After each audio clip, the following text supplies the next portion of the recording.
Every great TV show has a beginning, but it's the finale that can leave its mark on television history. Hi, I'm Anna. And I'm Jeff, and you're listening to We Judge a Show by Its Pilot, a podcast where we watch and discuss the pilots for shows while sharing personal stories that parallel the storyline. But this month, we're doing things a little different. For the month of December, we're judging the series finales of some of our favorite shows that we've done on the pod. And since we're covering series finales, we'll be delving much more into the series as a whole, so we must warn you, there are spoilers ahead. Hello, everyone. Welcome back to our pod. Hi, good evening. How are you? I'm good. How are you? I am really good. Oh, wow. Yeah, I've had quite a day today. We've had quite a day, but got it all taken care of. Everything's all good. We are going out of town tomorrow. And yeah, so we are, sorry, my mind just like, I just had a complete brain fart. My brain was just like, I don't want to think right now. This is actually my first time really sitting down and stopping for the first time today. And since we woke up 7 o'clock 3 in the hours late. Yes. We took a sleeping pill way too late in the night.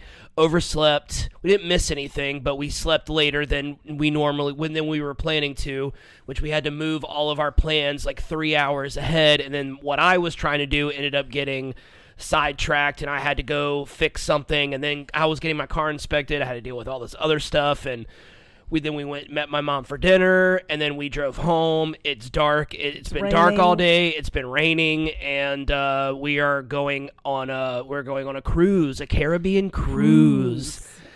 We are leaving on Thursday, but we're leaving a couple days early to visit with some family, go see baby Ollie, and we are here recording our first episode of the month, and it is our second annual series finale month. Yeah. We are ending we're ending the opposite of how we start, I guess, because we're doing series finales again, but we are specifying with shows that we have done this year. I think I originally had something for me that was from our first year of podcasting, but you were like, no, let's just do it from this month. Yes. But shows we've already done.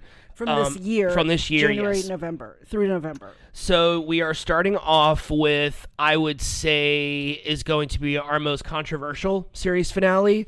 As far as the fan bases go, I would say this is a very divisive series finale. It was a very divisive show, right? I think, right. But even it's interesting about. So today we were doing the series finale for girls, and it is considered to be one of the most like divisive.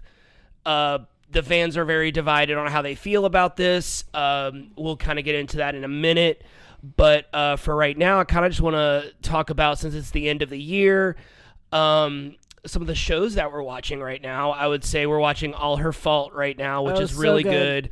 I don't know when that show came out exactly. It has to be like fairly new. Oh, yeah. From this year. Of course, we're watching Welcome to Derry. So good. So good. And then we have now finished Stranger Things Season 5, Volume 1.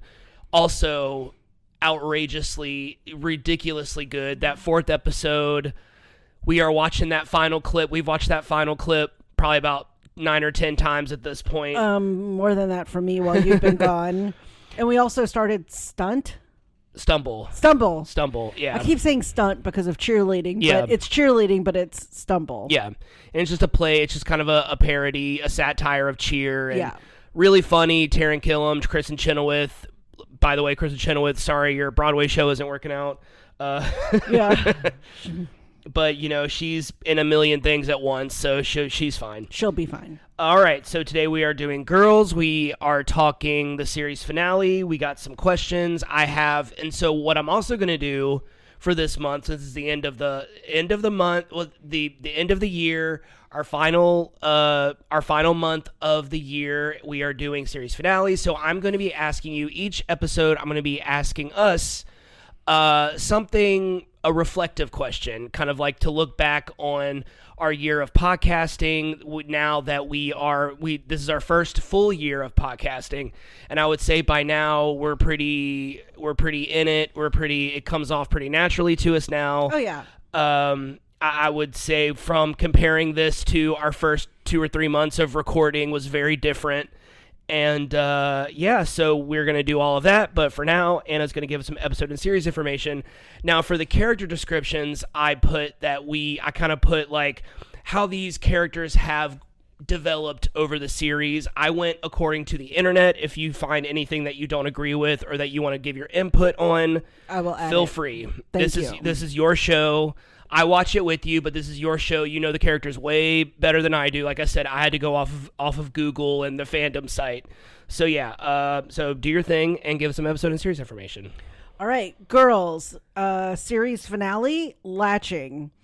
Girls was an American comedy drama that aired on HBO from 2012 to 2017 for 6 seasons and 62 episodes.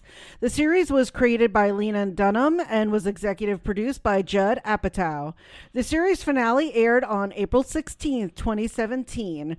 The series follows Hannah Horvath, played by Dunham, and her 3 friends, Marnie, Jessa, and Shoshana, as the 4 girls navigate life, love, their career, their family, their friends, and New York, all while living in New York City. The series stars Lena Dunham as Hannah Horvath. Hannah began the series as an anxious, self-absorbed, entitled millennial, and by the series end, well, not much has changed. She does show a little bit signs of maturation, and we'll talk a little bit about that and why here in just a moment. But she's still pretty much the same. Yeah. Allison Williams as Marnie Michaels, Hannah's best friend. My favorite. At the beginning of the series, Marnie is somewhat uptight, somewhat mature, probably the only one who really had a full-time job. Right. But she lacks self-awareness and is known for being a bit of a buzzkill. By the end, she's been humbled in a big way. She has a failed marriage, a failed music career. She has a falling out with her mother and is kind of just aimlessly going about trying to figure out what she wants to do next in her life. I love Marnie. I relate to her. Every time we watch an episode that's Marnie focused, I'm like, this is the character that I relate to. Yeah, and by the end, she's really clinging to Hannah on the pretense that Hannah needs her and that's her best friend and she loves her the most. Jemima Kirk plays Jessa Johansson, Hannah's other close friend. She is a free spirit, known for having a somewhat of a bohemian lifestyle, but is very volatile and self-destructive. Jessa betrays Hannah by the series end by sleeping with and starting a relationship with Adam, Hannah's longtime ex-boyfriend. I didn't know how to describe him. Yeah, that was I didn't know how to describe Adam him. Started as Hannah's like hookup, and then they become a couple. They have makeups and breakups, and towards the end, Jessa and Adam sort of bond in AA meetings and start to develop their relationship behind Hannah's back, which she discovers later on, while Hannah's in another relationship, but still the sting really kind of destroys their friendship. Sosha Mamet plays Shoshana Shapiro, Jessa's cousin. Shosh is the exact opposite of the other girls. She's optimistic, ambitious, hardworking, but she's really naive and has really low self-esteem. By the end of the series, Shoshana is engaged to be married, has come into her own. She's gained some confidence because she's traveled abroad. Yeah. She's been fired, but kind of takes her, college knowledge and degree, helping Ray and a coffee shop, and then just going to the next level. Her episode in Japan is not like one of your favorites. Oh, it's totally one of my favorites. And by the end, she kind of realizes that she's outgrown the other girls as friends and has developed a new friend group. Adam Driver plays Adam Sackler, Hannah's longtime ex-boyfriend and Jessa's current boyfriend. Andrew Reynolds, my boo, plays Elijah Krantz, Hannah's college boyfriend, who has come out as gay throughout the series. And he's looking for his own career on Broadway as an actor, dancer, singer. Hannah and Elijah go from hostile frenemies to best friends and roommates. It's funny early on in the series that they still weren't, at the beginning of the series, that they weren't best friends. I think the way I was introduced to their relationship, they were already like an established like roommates, besties. So I just figured that's how they'd always been. And I don't think I'd ever watched the first season with you. And then like I went back. I think we went back and watched the episodes. I'm like, oh, I didn't realize that they started out as like not best friends. Right, because she's come down with HPV, and she thinks Elijah gave it to her, and that's when he's introduced on that episode. Right. Oh, okay. Alex Karpovsky plays Ray Plashansky, Shoshana's ex, Marnie's ex. He owns the coffee shop. Gotcha. He was friends with Marnie's ex-boyfriend. And the one that she runs into during in that episode. I love that episode. It's one of my favorite ones with the Marnie-centered episode. And then Eben Moss Bachrach, my other boo. Oh, yeah. Plays Desi Harperin, Marnie's ex-husband, partner in their musical career. And they get divorced, and he has all kinds of issues. Despite being series regulars, the following characters do not appear in the series finale: Jessa, Shoshana, Adam, Elijah, Ray, and Desi. Jessa, Shoshana, and Elijah appear in the second to last episode of the series Goodbye Tour. Adam and Ray appear in the third to last episode, What Will We Do This Time About Adam? And Desi last appears in the sixth episode of season 6, Full Disclosure. Which that was the name of Adam's movie? Yeah. Okay. Although not a series regular, Becky Ann Baker, who plays Hannah's mother, Laureen, plays a pivotal role in the series finale. I love her so much. Oh, she's like one of our faves. The reaction to the girls' series finale was mixed, to say the least. A lot of the fans felt that the finale was lackluster compared to the penultimate episode, Goodbye Tour, the second to last episode, which had much more of a finality to it. In Goodbye Tour, the girls reunite for the first time in a long time at Shoshana's engagement party. They realize that their friendship has soured and it's probably best if they part ways. Hannah and Jessa, to me, sort of forgive one another. Right. It's a very loose, like, yeah, it's whatever. like an unspoken, very millennial, kind of a never fully communicating with each other type of... Because I watched the clip of it, and like I watched little clips of the episode just to get an idea of what happened in Goodbye Tour, because I didn't really remember it. Yeah, and I've always felt like, and we could talk about this a little bit more too, that, I mean, you're also kind of left wondering, like, whatever happened with Jessa and Adam. Yeah. And I honestly just don't think they'll ever make it. I think they're both too, After that episode where they tear the apartment, where they destroy the apartment. That was way before. That was a few episodes before. Yeah, but that was in the final season, right? Yes. Yeah, but that kind of just tells you that like their relationship isn't well gonna last. This episode came after the What Will We Do This Time About Adam episode, where Adam tells Jessa he wants to go and raise Hannah's baby with her. And she's like, okay, so she goes out to a bar and hooks up with someone, which is her solution to feeling loved and accepted by from the person who has just rejected you. But they get back together at the end of that episode. So it's a very, very like probably unhealthy relationship, but they're both happy to be unhealthy together for at least right now. Yeah.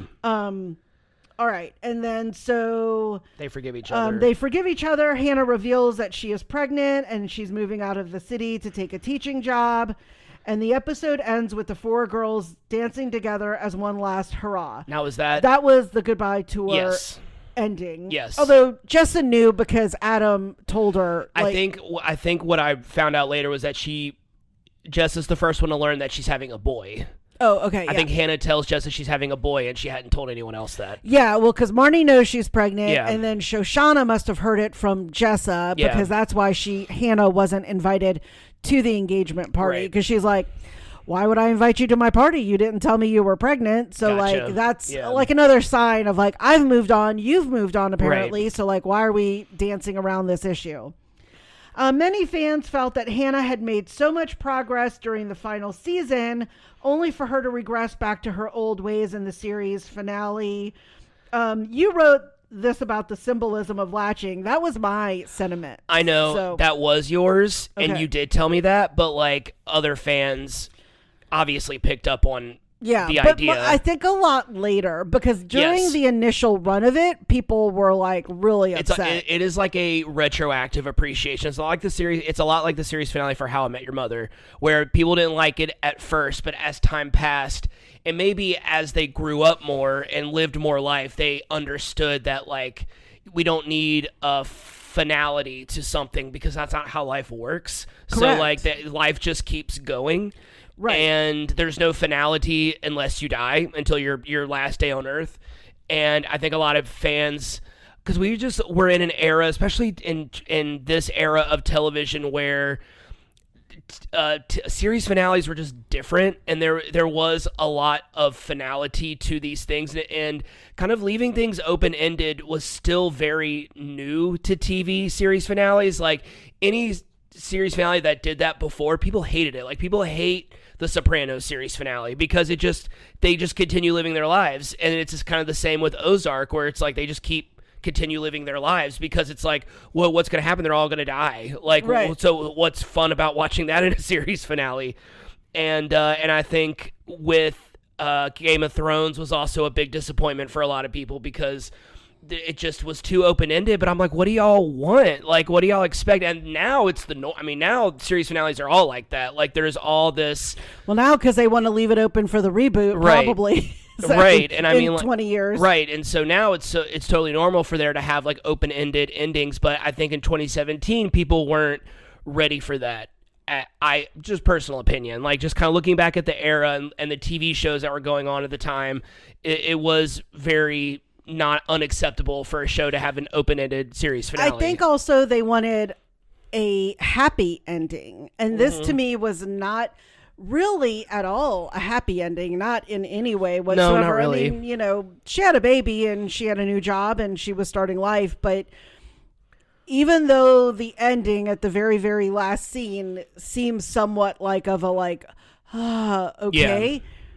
I still don't think Hannah's happy. Right. I anyway, we can discuss that a little bit more. But the term latching, and in essence to what you wrote here, was kind of my perspective was, and I'm pretty blunt because I think you asked me about this when we did the episode in April, was like, why did you like this show? Yeah. What kept you watching it? Because it seems like everything you're against.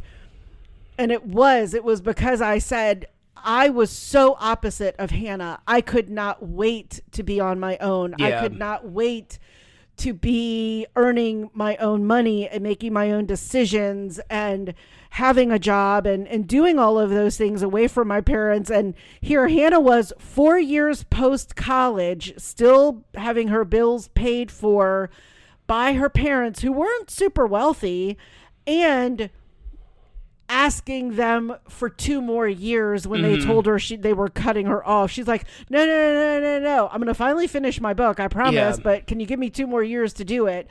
I haven't had time. But this comes back to the end of, and you'll talk probably a little bit about this in the series finale summary, is her baby, she can't get the baby to latch on to breastfeed. And so it's kind of a full circle moment where the series starts where she's wanting to stay on the parental tit and keep getting the money.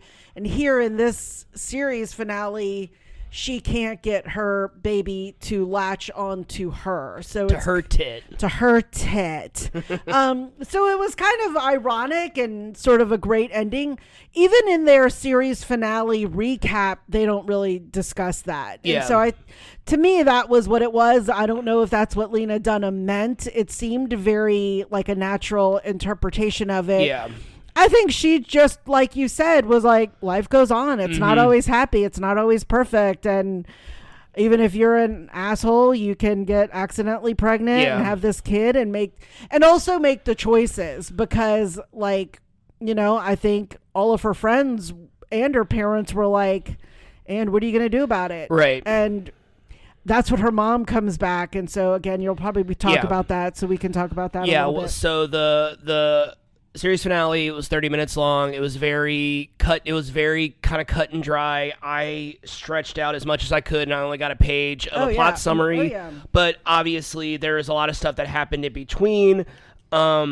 But so I'll ask you two questions while I'm telling the summary just to kind of elaborate on that a little bit more. But I'm going to ask you a pod-related question. Okay.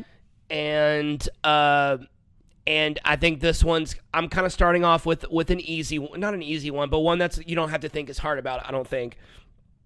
So we've been doing this now for a year and a half, and every genre you can think of. We've even tapped into reality TV. I think about the only genre that we have not tapped into are anthology shows. Who knows? We might do a month of that one day. But so we've gained a lot of perspective on what it's like to do a podcast. What has been your favorite thing about doing a podcast other than spending time with me? Because I think that's our default answer because it's the true answer. But like, I think it is an excuse for us to spend more time together.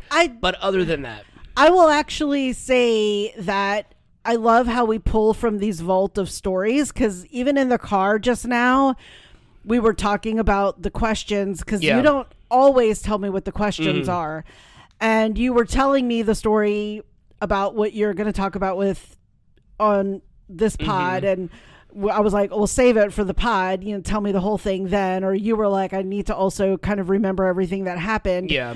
But I think it's like pulling those stories out, because I think even as a couple, even if, we're coming up on our 8-year anniversary in 29 days, I just feel like unless you've known each other since like you were young and birthed, or, grew up on the same street, went to the same schools, had all the same friends, went to all the same events and parties, and had all the same experiences, you just don't know every single thing about your partner, all the stories that have happened in your life. And I think that's what's been fun, is just bringing some of these insane stories and experiences and jobs and parental stories, sibling stories, friend stories, and just retelling those, because I honestly really thought like, oh my gosh, we are going to struggle to keep this pod going. And we never seem to do that. And I don't feel like we're being fake. I don't think we've repeated a ton of stories. We may have referenced the same story every now and then,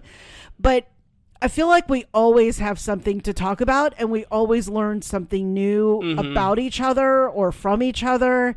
And to me, that's what's been most fun, is just hearing all of these stories about our lives. Yeah, I think what's been so special about that is we tell these stories, and in the moment, it didn't feel, maybe in the moment that it happened to us, it didn't feel like this big moment in our lives. And looking back on it, it didn't seem like a big moment in our lives. But when we connect it to a storyline from a TV show, or when we connect it to a character or just a random question, I begin to realize how much this one small moment in my life had such a big impact on me. And I think that is something that I've really grown to love and appreciate about doing this podcast.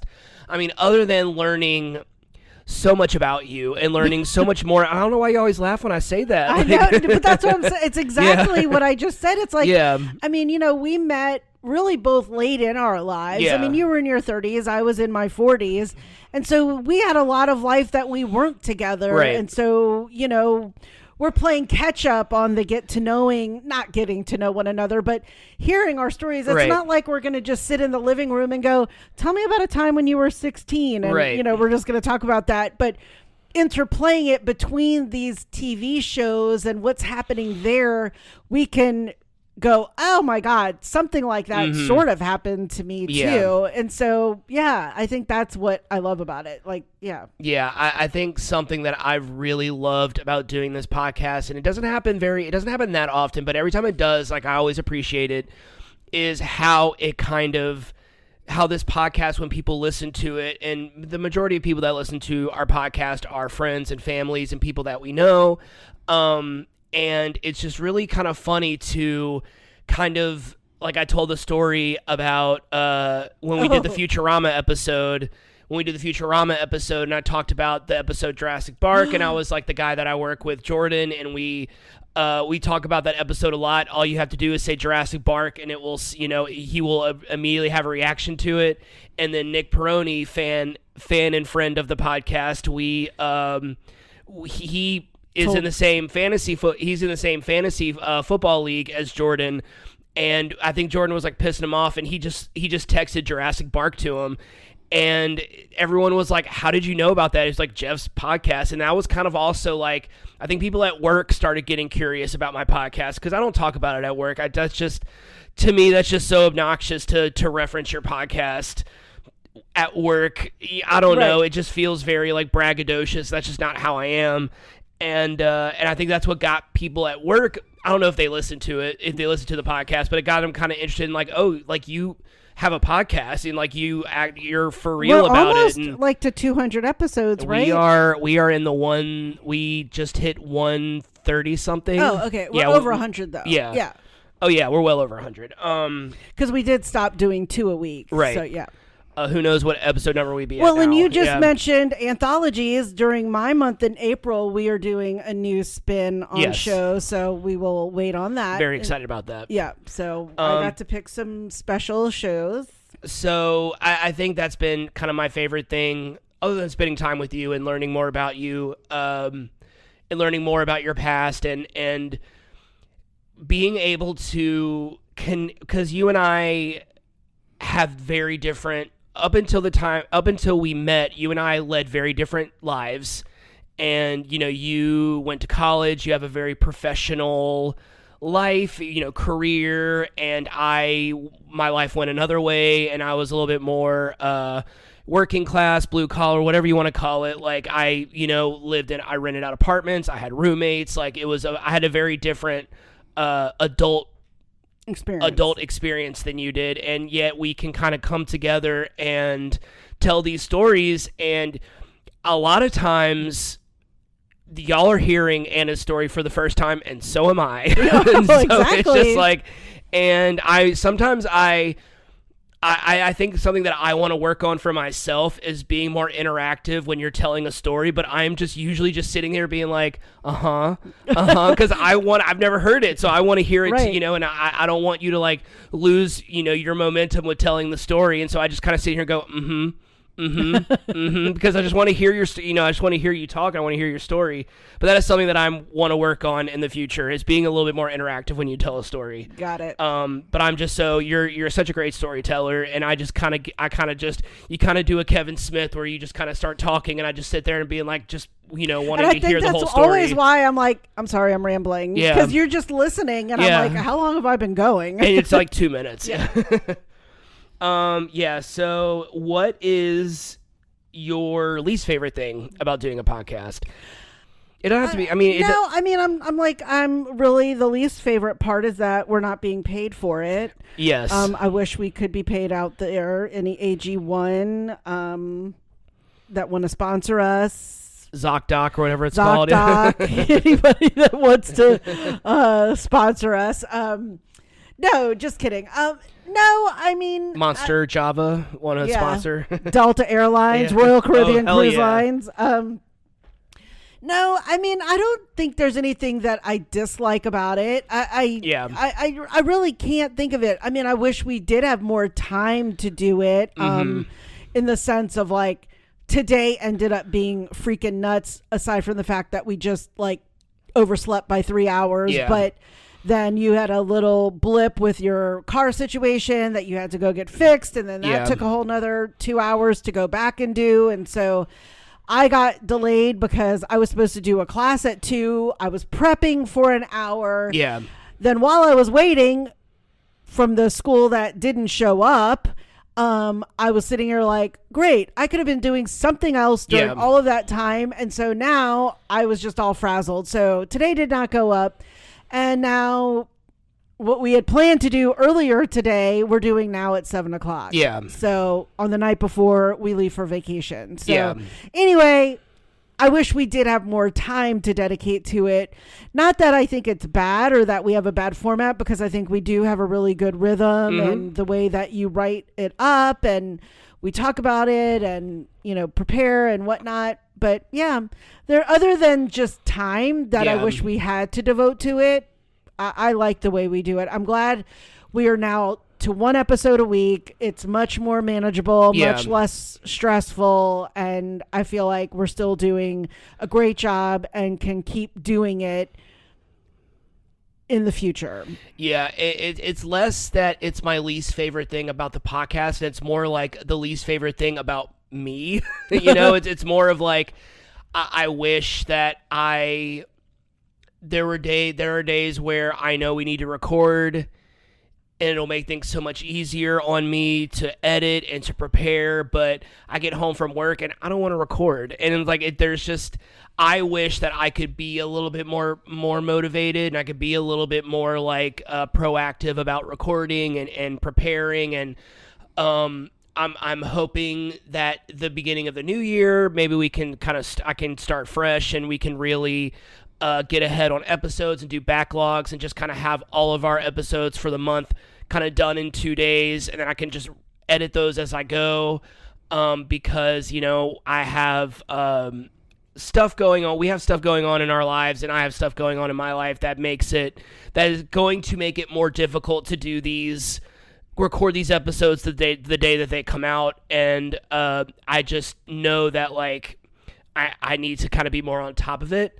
And it's less about the podcast and it's more about me. So I wrote this question down just in case you had something, but I was sitting here thinking about it. I'm like, it's nothing about the podcast itself. Yeah. It's always about me and wishing that I was more motivated and more like I said, proactive about wanting to do, because it's not a lack of passion. I absolutely love doing this podcast. Well, I think you're not saying it right.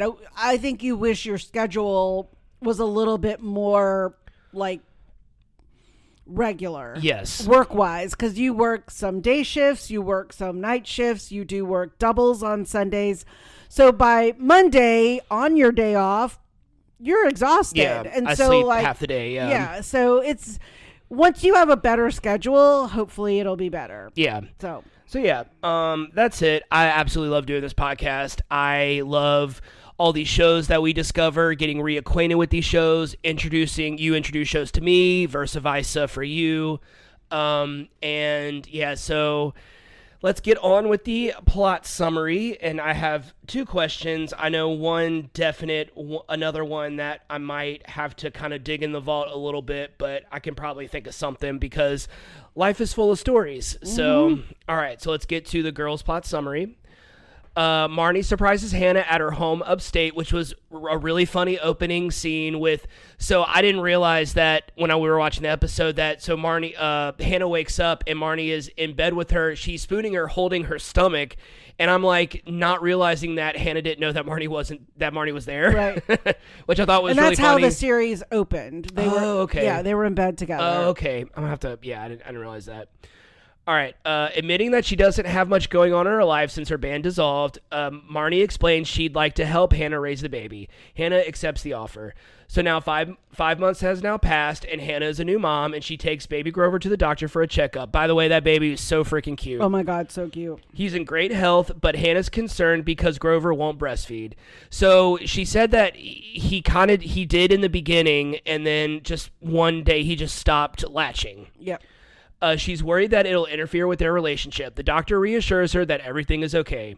As she and Marnie are driving home, Marnie states her case for breastfeeding. She claims people who are breastfed are more likely to be successful, which I want real numbers on that. People always... I wasn't breastfed. Neither was I. So that's why I was just sitting here I think people just...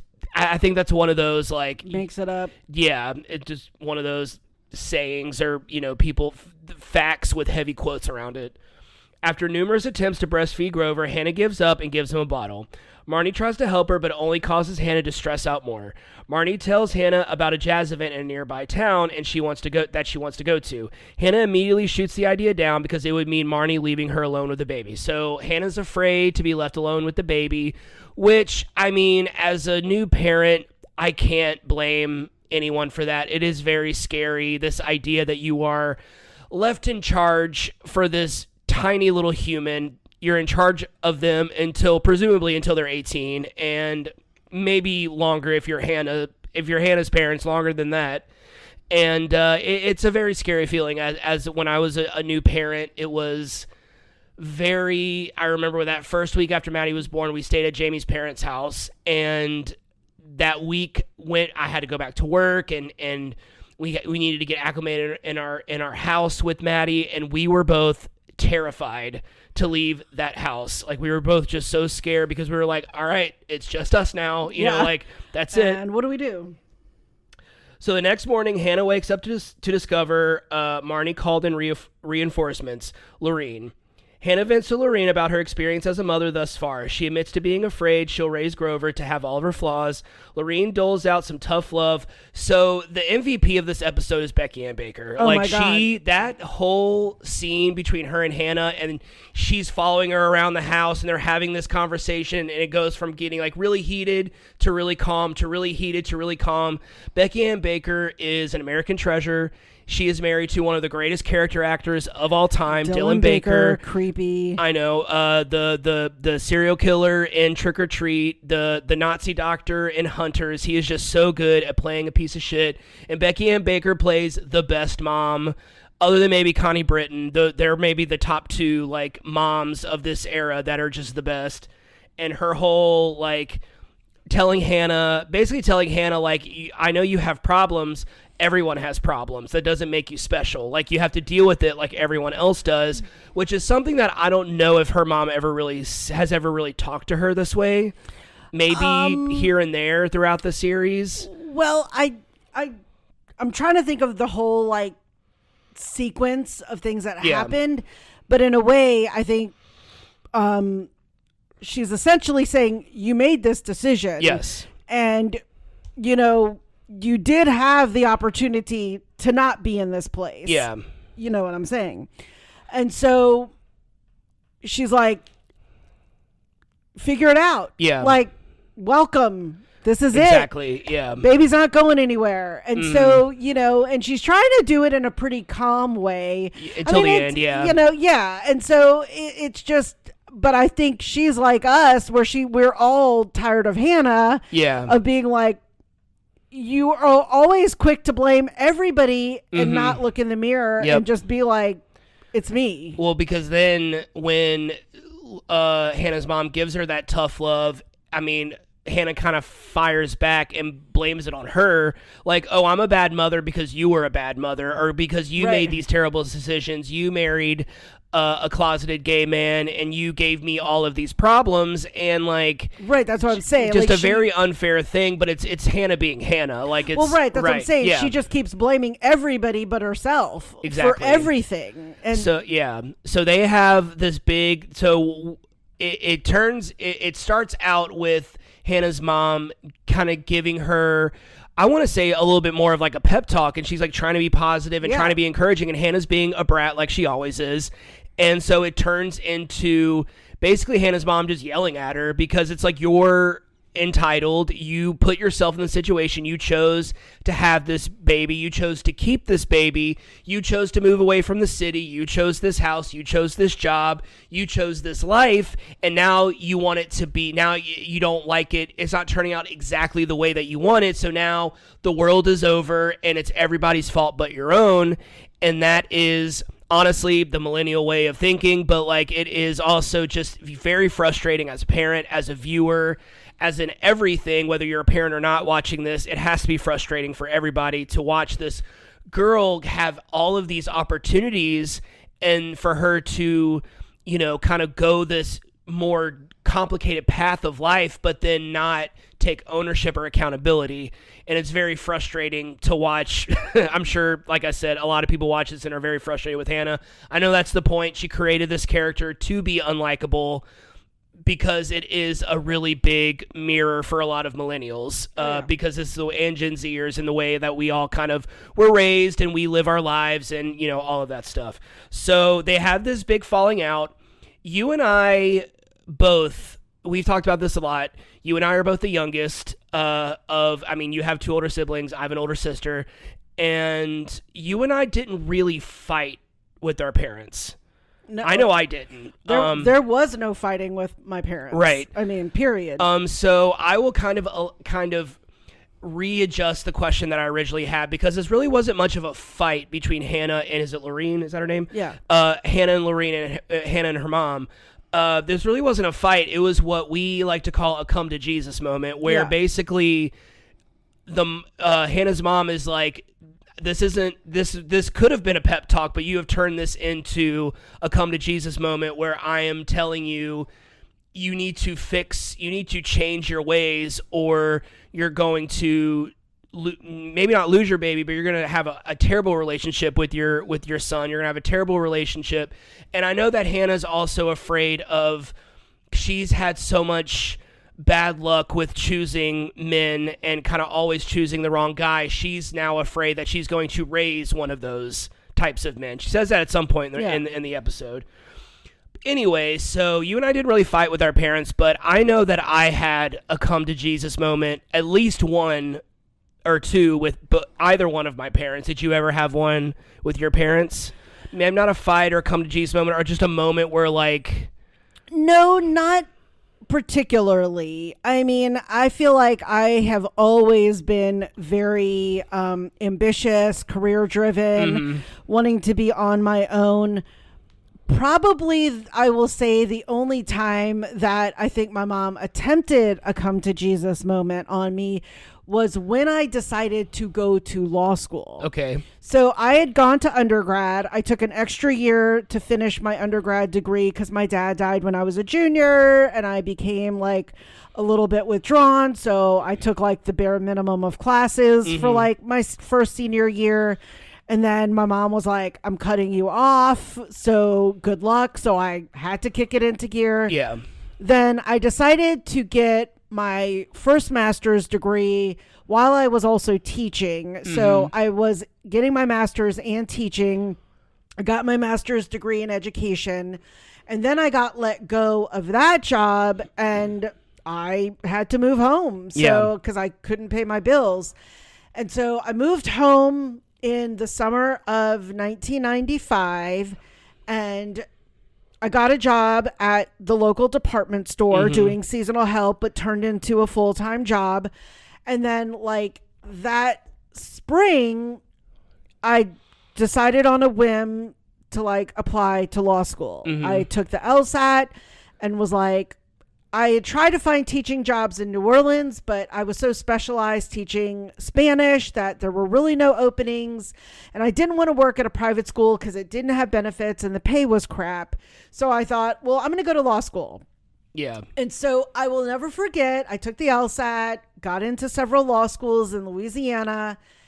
And then on the very first day of orientation, I was leaving the house and my mom decided to pick a fight with me. Okay. And it was about the fact that I was going to law school and that I couldn't stay in school for the rest of my life. Yeah. Joke's on her. Love you, Mom. Happy birthday. Today would have been her 94th birthday. Aww. Yeah. So we had this big fight and she was just like, I can't believe you're going to school again and you're just going to get into debt and what are you going to do? And then you're going to become a lawyer and then you're going to stop doing that just like you stopped teaching. And I was just like kind of surprised because I had like never stopped getting any of my degrees. I was like, I've always finished all of my degrees, and I had technically been on my own since I was 20 when my mom cut me off because she didn't have any more money to lend me for school. And so I was like, where is this coming from? Like, why are you being so mean? You'd think I was like selling crack or something. I'm going to school. So we had this big fight, and I think once I graduated, I think she was very proud of me. Yeah. And when I got my job with Thomson Reuters and Westlaw, and I've been doing that for almost 28 years now since I graduated. So I think that was probably it. And it was more in the sense of like, you can't keep going to school as your excuse to get out of working. And that's really what I wasn't doing. I had been trying to find a teaching job. I don't know if I've ever told the story, but one of the interviewers at the school board offered me a chemistry teaching job. And I was like, do you want me to blow people up? I don't know chemistry. And so I was like, English, history, civics, French. I was like, I can figure those out, but I can't teach math or science. So that was probably it. I think my mom was afraid that I was going to continuously use school as a crutch. Yeah. And she knew she couldn't support me. And I think that was always what worried her, was like, she also wanted me to be on my own. Like, she never wanted me to have to rely on her or on someone. And so I think she was just afraid I was just going back to school again. And so, but I do think inevitably she was very proud that I graduated. I was honored at graduation at the Mass, and had a job, well-paying job, went out and lived on my own, did amazing things. And, I think I made her very proud in the end. But yeah, I think that was probably one of my biggest, kind of battles ever with my mom, which was just ironic because she was mad I was going to school. Yeah. So do you kind of do you understand where she was coming from, though? Oh, I absolutely knew it. And I'm going to tell you this, I think a thing that was different about then was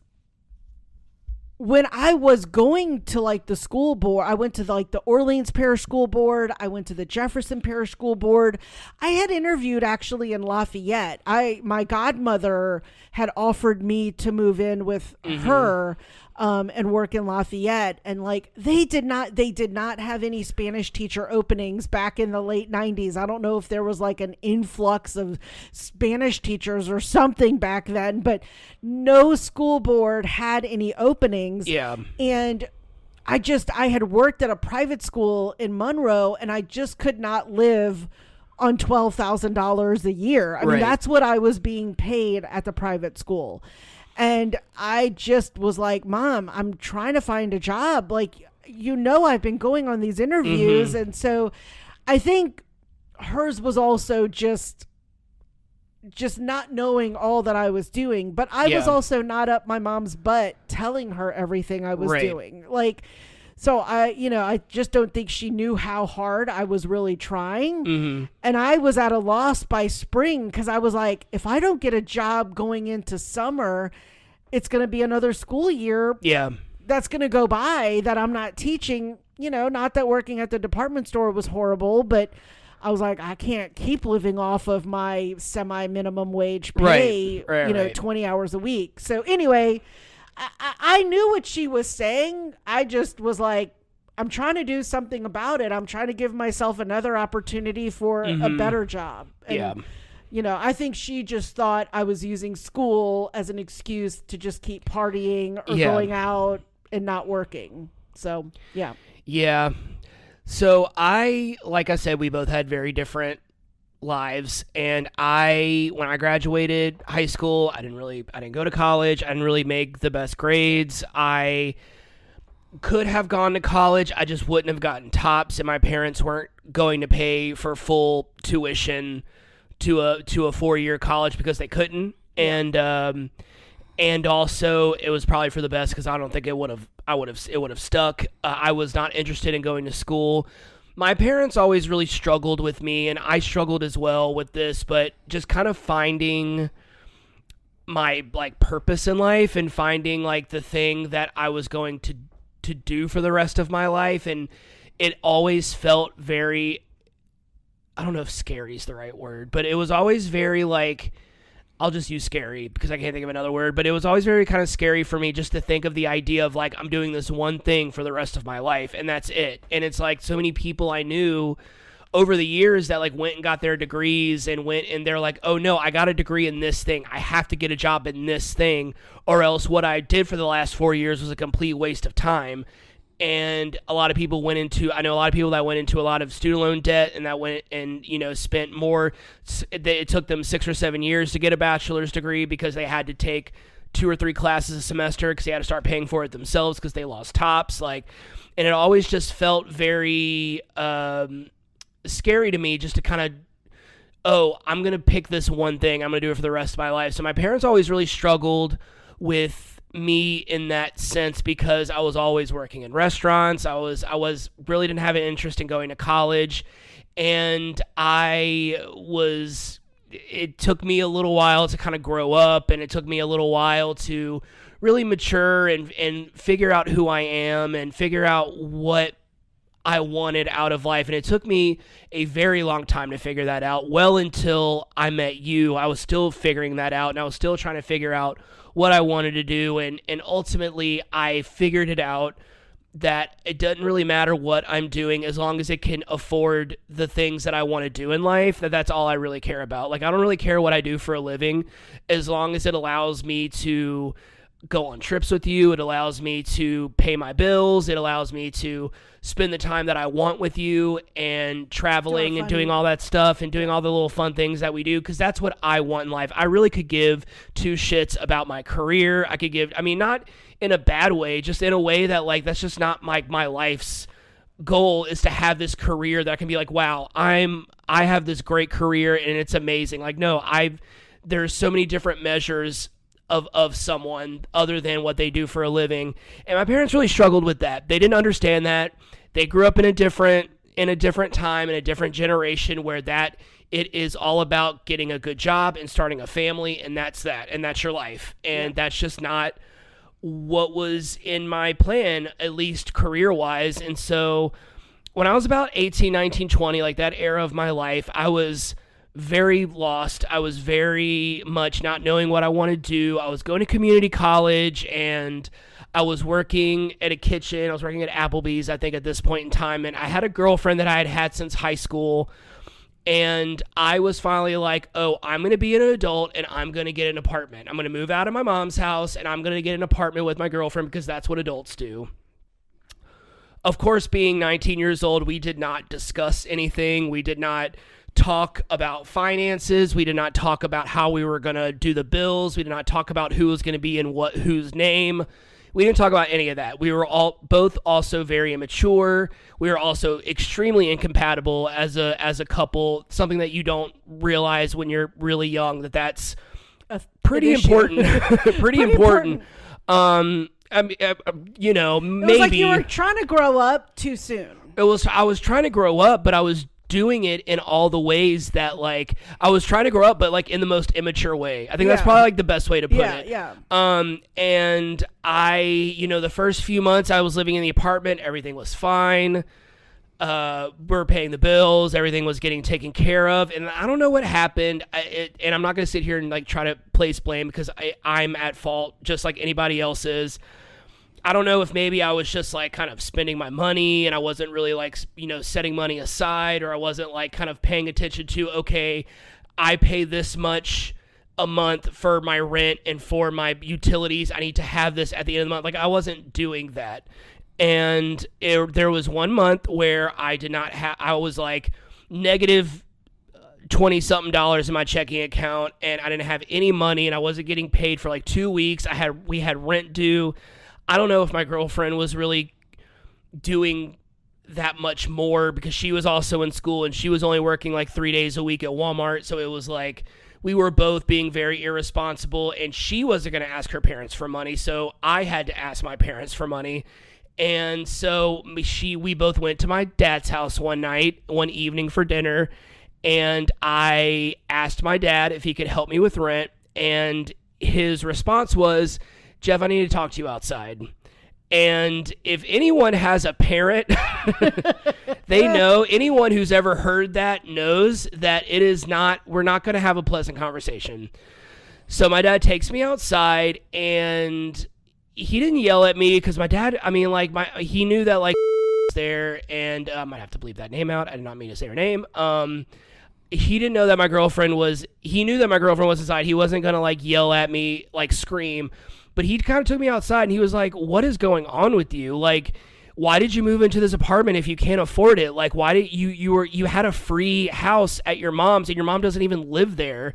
Your sister doesn't even live there anymore. It's just you, and like, you could just live there for free. Why are you moving in this apartment? Why are you he was basically like, why are you trying to sabotage yourself?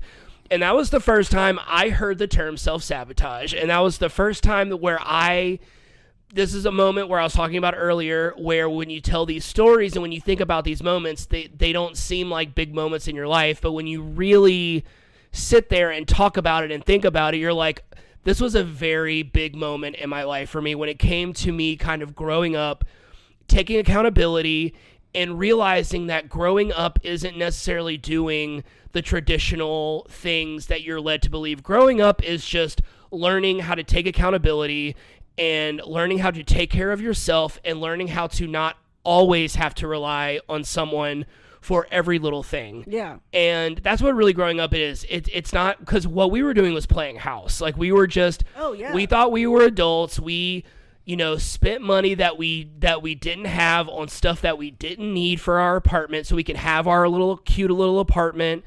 And because I didn't realize, like, you still had the Azalea Lakes house to live in. Yeah. I when you said that, I was like, why in the hell did you move out? Especially if your mom wasn't there.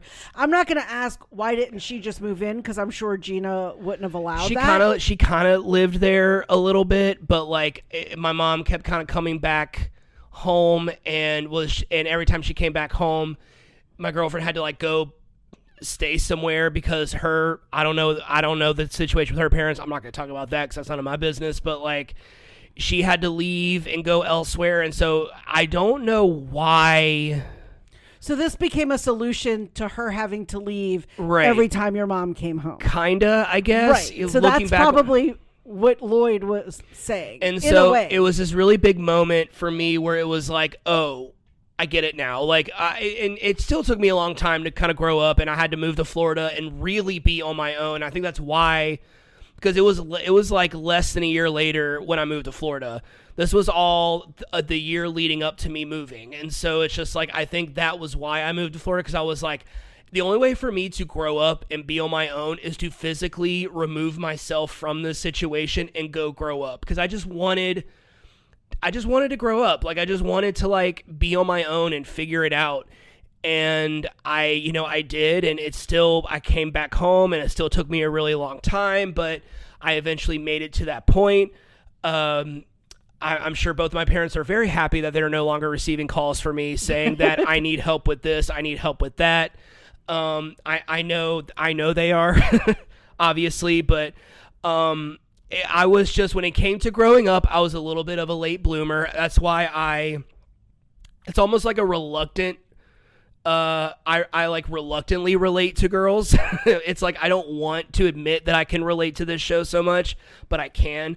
I wasn't as entitled as Hannah. I was, like I said, a little bit more of a Marnie. I was a little bit more of, I kind of just was like, oh, well, if I do this thing, then I'll get what I want. And it's like, no, sometimes shit just happens. And like, you can't control it. You can't control life. It's a lot like what Hannah's going through in this episode.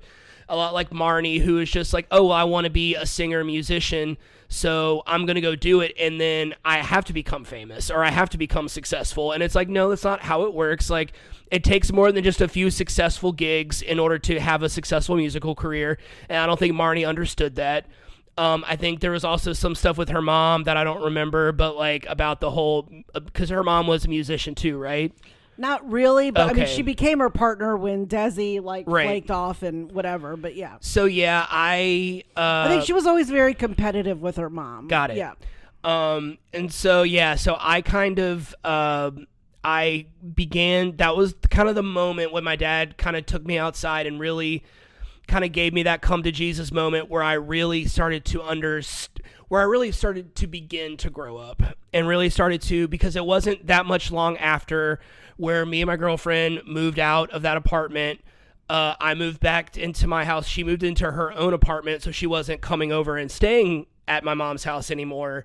And I was a lot more on my own, and then that was just kind of the beginning of the end for us. And then we ended up breaking up, and then I ended up being on my own completely. And so that was kind of my dad kind of kicked me in the butt and kind of kick-started my journey to growing up. Thanks, Dad. He's probably not listening, but they don't do pods. But yeah, so that's my story. I know I had more come to Jesus moments with my parents, mostly with my dad. My dad was very good at kind of telling me what I needed to hear. My dad always, as much as I struggled with my relationship with my dad, just as a boy, and my dad, like, we just kind of like mothers with their daughters, fathers with their sons. We butted heads a lot. I think he didn't understand me. I didn't understand him. And then now he's like one of my favorite people in the world. So, I mean, it's just like, you know, it's just, and I absolutely love my parents. I feel like I have a great relationship with all three of my parents. I really lucked out in the parent department. I have great parents, and they have been very patient with me, and they have just loved me unconditionally, and I'm just very grateful for it. And so that is my story. I have never spoken to my mother the way Hannah spoke to her mother in this episode. That would never I wanted happen. to backhand her when she's talking to my boo, Becky Ann Baker. I did not like it at all. So Hannah and her mom get into this big fight. She storms out, leaving Marnie and Lorene with the baby. Hannah goes and disappears and goes and walks around her neighborhood or her area of residence, I guess. A little bit later, Marnie's having phone sex. Lorene walks in on her, which was really funny. A little bit later, Marnie and Lorene kind of have a little conversation, and Lorene kind of sees that Marnie is lost and kind of sees that Marnie is just kind of clinging on to Hannah, being like, oh, well, Hannah needs me. And it's like, well, now she needs you, but, you know, once she gets the hang of being a parent, she's not really going to need you anymore. So what does that mean for you? Like, what are you going to do? And Marnie doesn't really know. What do you need? And, you know, and Lorene kind of sees Marnie and Hannah a very similar parallel to her and her husband or ex-husband. I don't know if they were divorced, but kind of seeing like you don't want to build a life with someone that you're just like incompatible with, and that's what they're doing, and they're kind of just to stay with them just because you're right. Yeah. And so you kind of see a little bit of Marnie kind of maybe starting to figure out what she's going to be doing. Hannah's wandering around her neighborhood. She runs into a teenage girl, this was really funny, who's clearly in distress. You're thinking that maybe she's like escaping like an abusive house, or she was just attacked. This teenage girl is just freaking out. She's doing the hyperventilating, crying thing, and finally Hannah gets out of her that this girl ran away from home because her mom wanted her to do her homework, and she wanted to go spend time with her boyfriend. So that was when Hannah kind of lets this girl have it, and that was kind of this moment where she's just like, you know, your mom loves you so much, and you're going to run away, and you're going to come home, and your mom's not going to be mad at you. She's just going to be glad that you're home. Like, your mom is looking out for you, and you need to understand that. And what was really funny is that, so this girl is running away from her house, and she's wearing these little booty shorts, and so Hannah gives her pants. And Hannah's like, you know, you're an entitled little brat. Give me my pants back. And then the little girl runs away with her pants. So now my favorite scene was Hannah walking home in her underwear. And then this cop pulls over, and she's like, hey, you need a ride home? And she's like, no, I'm fine. And so the cop follows her home in the car, which was like my favorite part of the episode, going at a snail's pace and kind of talking over his intercom. And he more or less escorts her home, and Hannah gets home. Marnie and Lorene are kind of sitting out front, drinking a glass of wine. They're kind of sitting there talking. There's a little bit of like in true girls fashion, kind of this unspoken apology between Hannah and the two others, because she's kind of really reamed into both of them throughout this episode, which is really unfair because they're the two people who are taking care of her unconditionally and kind of putting up with her bullshit. And so they hear Grover crying on the baby monitor, and Hannah's like, no, I got this. Like, y'all sit there and y'all got this. And so she picks up Grover, and she's kind of singing to him, and then out of nowhere, he latches. And then she smiles, and there's like this sense of relief. And, you know, it's not going to be end of episode. You know, it's not going to be an easy road for Hannah. She has chosen a tough path, being a single parent and raising this baby by herself. Yeah, she has help, but Marnie is eventually going to move out. Her mother doesn't live she's in upstate New York, I'm assuming. Hannah's in upstate that's New York, right. Yeah, that's her what I mom mean. is in Iowa. Or Ohio.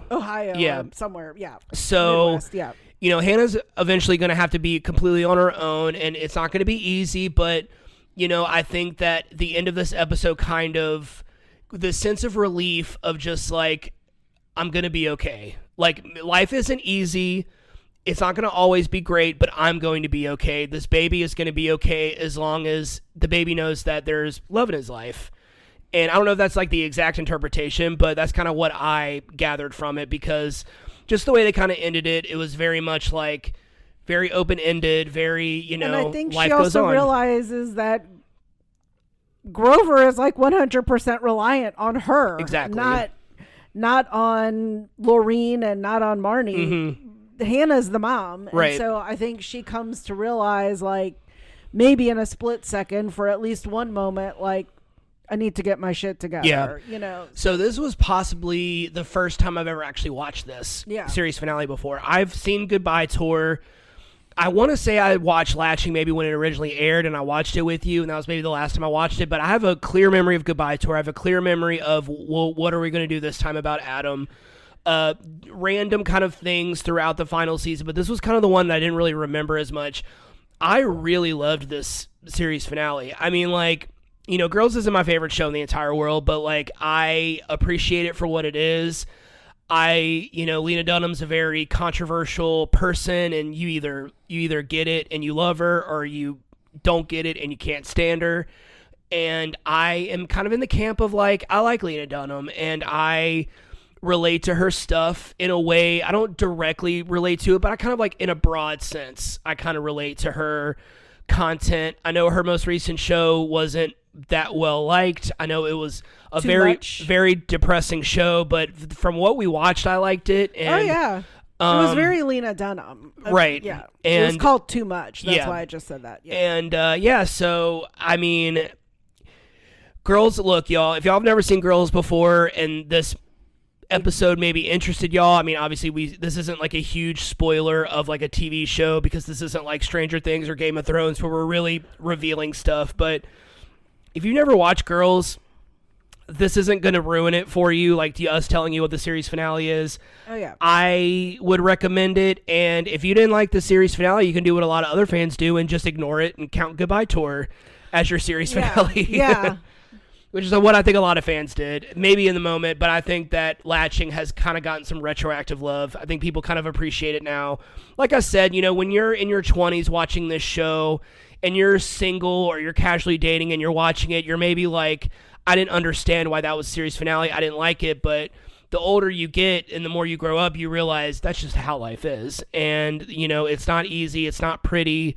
You know, I think Lena Dunham was very intentional with her, you know, nudity, and very intentional. Like, this is what women look like. This is what normal women look like. We're not, I'm saying it like I'm a woman, but like, you know, women, they're not supermodels. They're not all hanging out in black lace bra and fully panties. Made up every single day with their hair done. And that's what women look like, and that's what women in America look like. And if you don't like it, who fucking cares if you don't like it? This is how it is. And I've always appreciated that. And I love the whole scene with her and her mom walking around the house, and she's just kind of like throwing her clothes off and like putting her clothes back on. Her mom's like trying to dress her. She's like, I can do it. And then like lets her mom dress her. You know, it's just like, I loved that whole scene between her and her mom. Becky Ann Baker is an MVP for sure. I love her so much.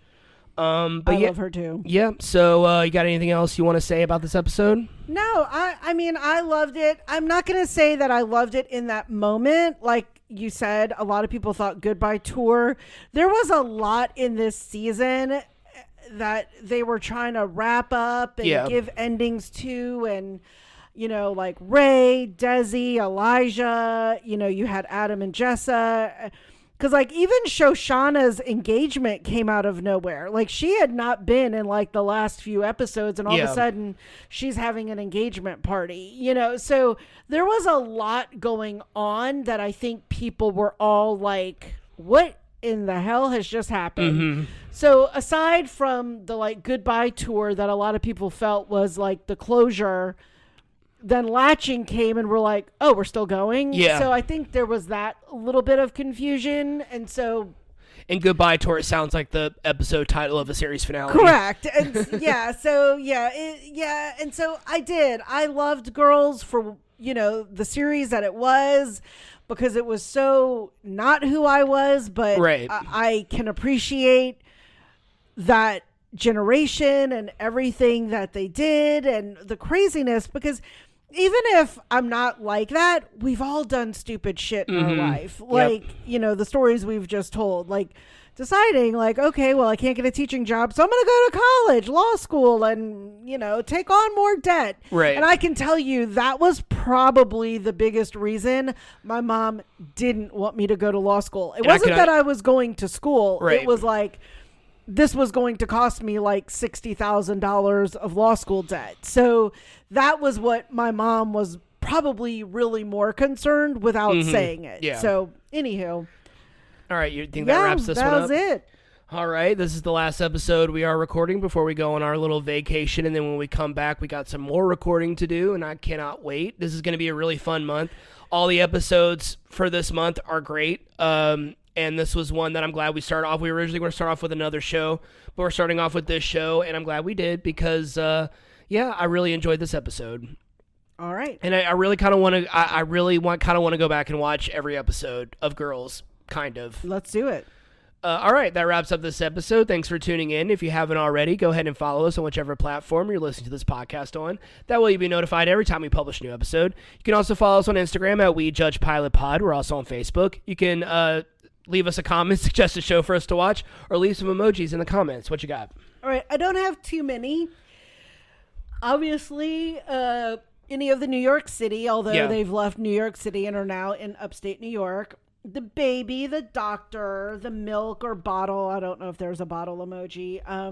Any of the family, the mom, the daughter, like two girls, a mom and her baby, the phone for the phone sex, the cop, and the music for the end when she is singing to little baby Grover. Tootie. All right. Well, we are going to head out, but we'll talk to you soon. Thanks for listening.